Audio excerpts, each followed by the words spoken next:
that they would have felt this great sense of enthusiasm. It had a sense of dread involved in the excitement. The Cliffs of Dover, I mean, that's the one thing that we're all seeming to talk about. It's a very poignant and very stirring image. These massive white cliffs behind us. The sense of dread must have been this mixture, because at this point they're very well trained. They have some sense of what they are as a group, but they have no idea what they're going to. I'm pretty sure that my grandfather, he must also have been wondering, is this the last time that I'm on a boat? I'm going to be this unlucky person who's going to be like struck down by, a random bullet that's been shot. Yeah. It's quite emotional, this crossing.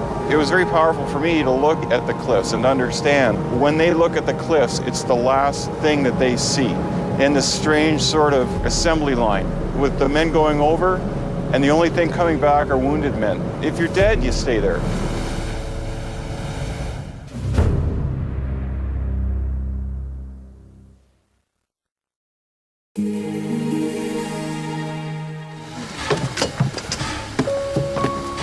This train was built in 1916 on a deliberate small scale, designed to bring soldiers and nurses and supplies to the front.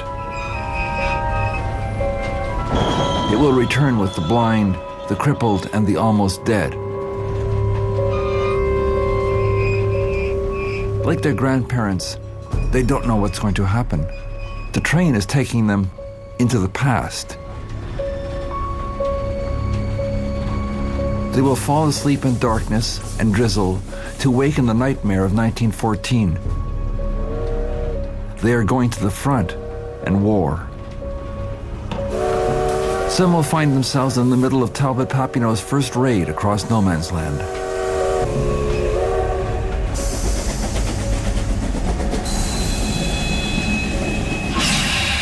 Corporal Lake! Corporal Lake, we need a working party, need it now. Come on, move yourselves. Let's get these fellas out of here, let's get them selling. Come on. Hang on. Carrying party needed. Carrying party. Battle order. Right, straight moves, women, no backtrack. Come on, lads, move it! Where's your equipment? Come on, move yourselves tonight. Come on, lads, come on! Right, coaches, feel you need them. Now. I want to see bodies coming out this tent right now. Get yourself sorted out, don't forget your gas mask. Anybody not got a rifle? Rifle? Didn't leave webbing yet, gas suit? Are we downhearted? No. No, sir. Easy will be. Right.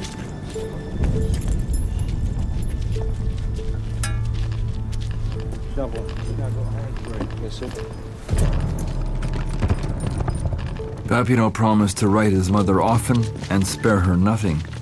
He told her he found his first encounter with war thrilling. We meet our guides, and in the dark, in a single file, we are led silently across the fields. All about is the sharp crack of rifle fire. And we creep up to the opening of the trench, and one by one, jump in.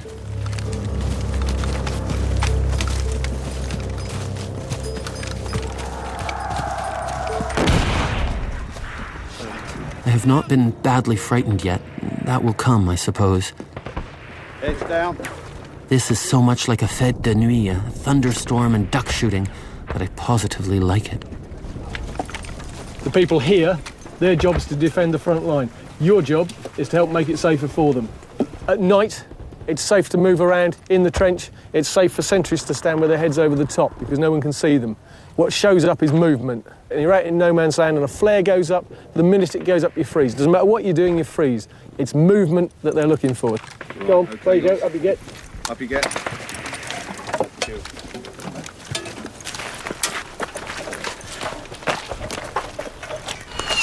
Clear.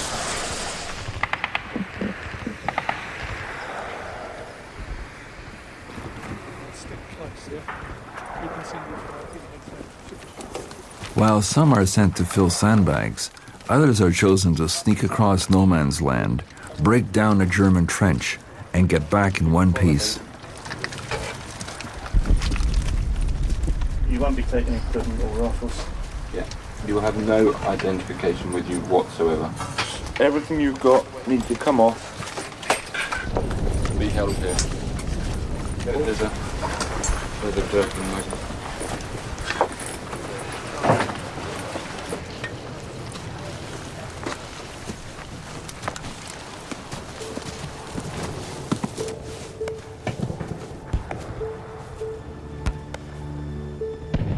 Dear Mother, I was pretty scared.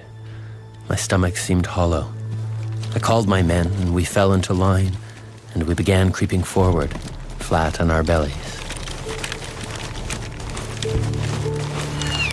We stood for a moment, exposed.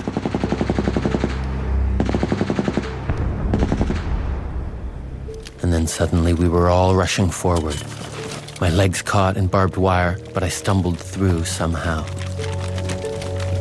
I set my fuse and hurled my bomb ahead of me. From that moment, all hell broke loose. I never thought there could be such noise. A German was silhouetted, and I saw the flash of his rifle.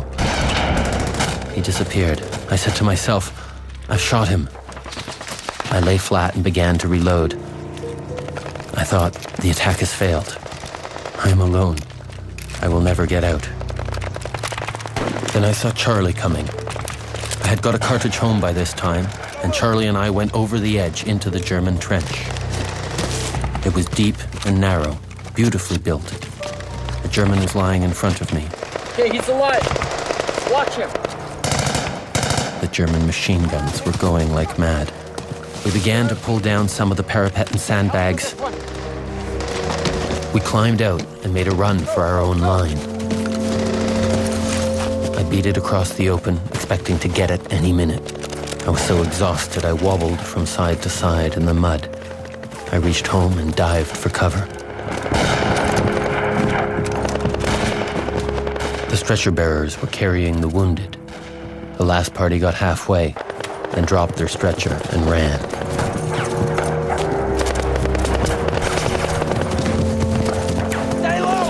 With a couple of volunteers, we rescued the man and got everyone back in one piece.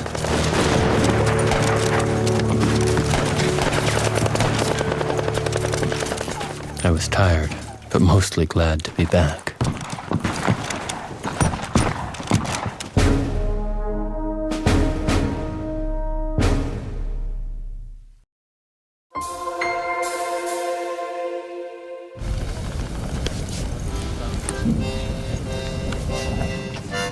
The Great War descendants have had their first trial by fire.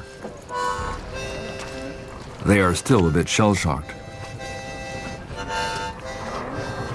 Last night was the pinnacle, I guess you could say, of the whole event. The first 30 seconds of them screaming and yelling, the bugle going off, I was still kind of dreaming, and I didn't know where any of my stuff was, tripping over people.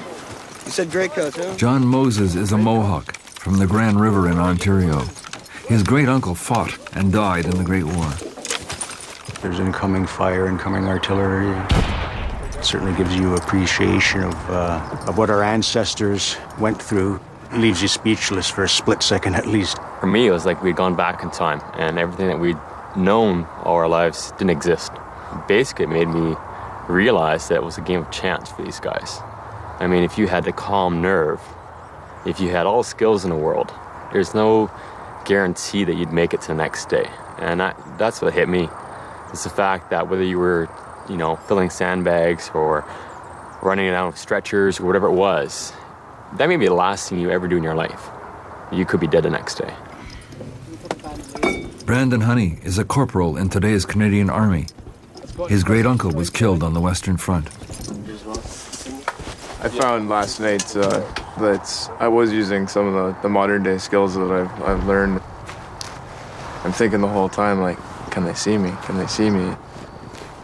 When you're coming back into the trenches, you've just survived the enemy lines. You have to get past your own sentries because they're jumpy. They're waiting for the next attack, and you have to come up to them without spooking them and taking a round from one of your own troops. You feel very mortal after you come in. It's a big eye-opener because in 3 days, all that we've lived, it's impossible to imagine, and some people have experienced that for years. It was magnificent. And I don't mean that in a good way, I just mean it was magnificent. It was awe-inspiring. the sort of strange, sort of surreal beauty, the magnificence of the noise.